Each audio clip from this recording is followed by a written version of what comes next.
welcome to Sam's Gospel Music Course 2013. Today's lesson, Oh Happy Day in the key of G.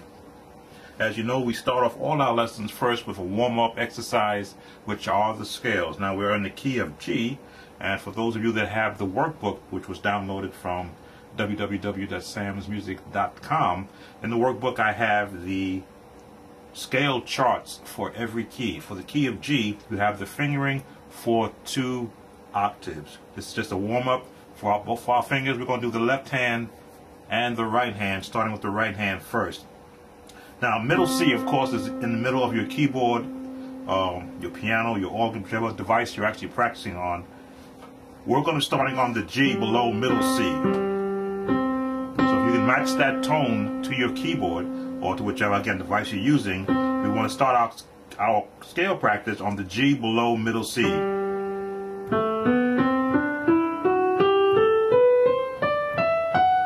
And as you can see, follow it out for 2 octaves. The G below middle C, practice with me.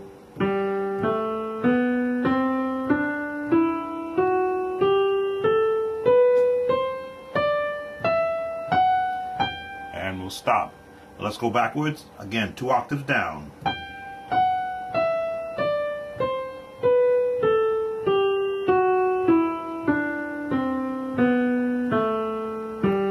And then stop. For our left hand, we're going to use the G, which is, I would say, 3 octaves below middle C, all the way down here. Now, depending upon if you're using a 49 key keyboard or a 61 key keyboard, you may not have that low. So we'll give you a break and we'll start you right here. And we're just going to go 1 octave. And there's a reason why we're doing only 1 octave with the left hand. Here we go, and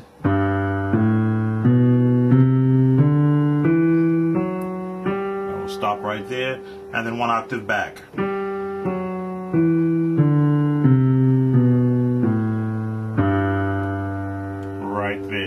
Okay, now practice that about 3 or 4 times just to get your hands limbered up, because a lot of what we're going to be doing, you got to have, as I say, nimble fingers. You should have received our lessons in your email covering the basic chords for Oh Happy Day. We'll be starting from there first for our new musicians who are taking our course for the first time or who may be new to the keyboard, piano / organ. Oh Happy Day was a contemporary number at that time, gospel number created by Edwin Hawkins for one of his productions back in the middle 70s. I learned this song in my youth. I tried to learn songs exactly the way they sound on an album because at that time there was no written sheet music. So some of my chords may be a little different for those of you who have acquired the sheet music, but I give you what the ear training taught me. Now, on your worksheet, the chord chart we emailed to you, you have your first set of chords. Actually, we started with the intro chords. Now, if you're familiar with the chord names, which we give you in our workbook, you will know that this is you may say it's just a C chord with a B following at the end, known as a C9 inversion. If you're familiar with playing inversion chords, the top note is really important. That's where our melody is. Into a D chord. Now, I'm comfortable playing with my 4 fingers to form a chord. Some of you may want to use that 5th finger and then drop down, whichever is comfortable, as long as you get all notes at the same time. Some might play like this. We want the full chord.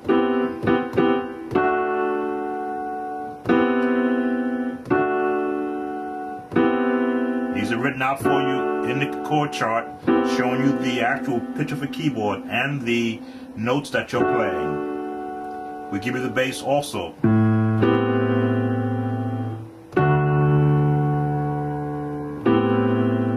Which is basically an A down to a D. And then we resolve to the verse.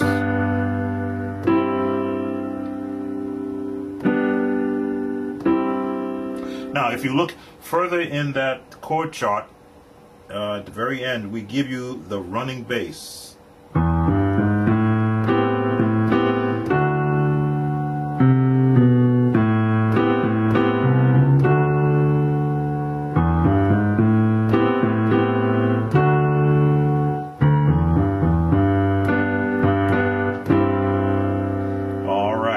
I jumped ahead for a lot of the new musicians, but if you're familiar with the song and how the pattern of the song goes, you will see where that running bass and those chords all fit together. Let's take it to you for this is for our beginner musicians. We'll be covering the intermediate and advanced later on in this lesson.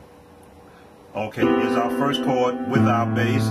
Now it's a syncopated type of a bass. We'll be using an actual drum pattern to see so you can see how that syncopation fits in place.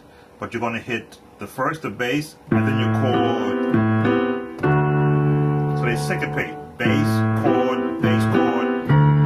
and both together.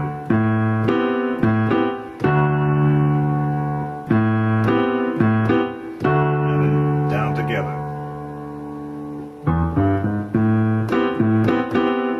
Now we've doubled up the chord. 1, 2. As long as the last note, everybody lands together.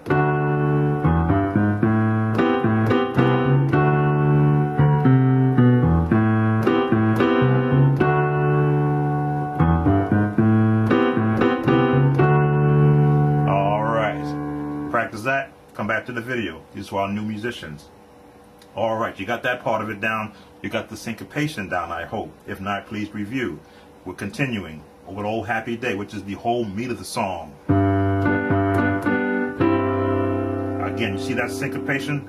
Old Happy Day. Now, you will find that I will give you a lot of chording that matches the lyrics of the song. Because once you know that part of the song, you can never get lost in the song. It's easy to go outside of that, but for me, learn the basic chording in the song and then build on it from that. The bass again. Oh, happy day. It's generic.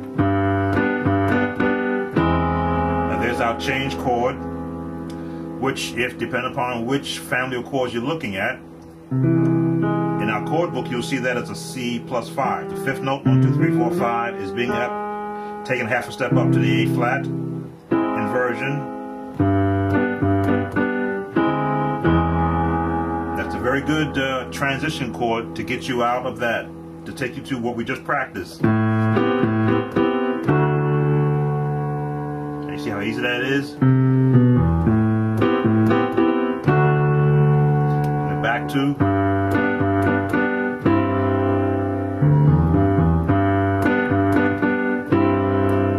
Give you that bass in our lesson also.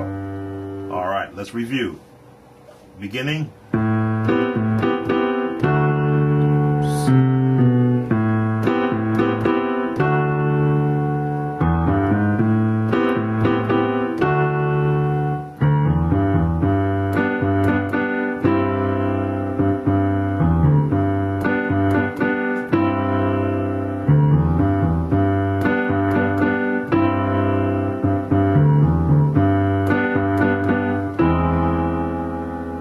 Use the thumb to give me that.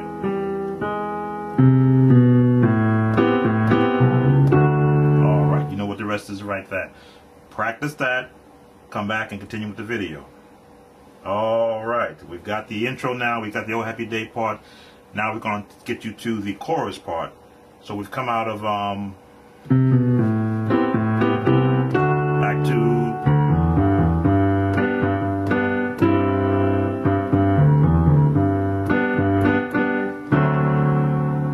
D7th.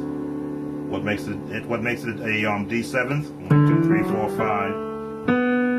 Here's our 7th note. Inversion. In this case, because we're in the key of G, we're going to do F sharp, A, C, D. Now you hold that D on the bass. Look in our chord chart, you will see that as a, could be A minor. If you added the G, then it becomes a C6. But we're leaving the G off. He taught me how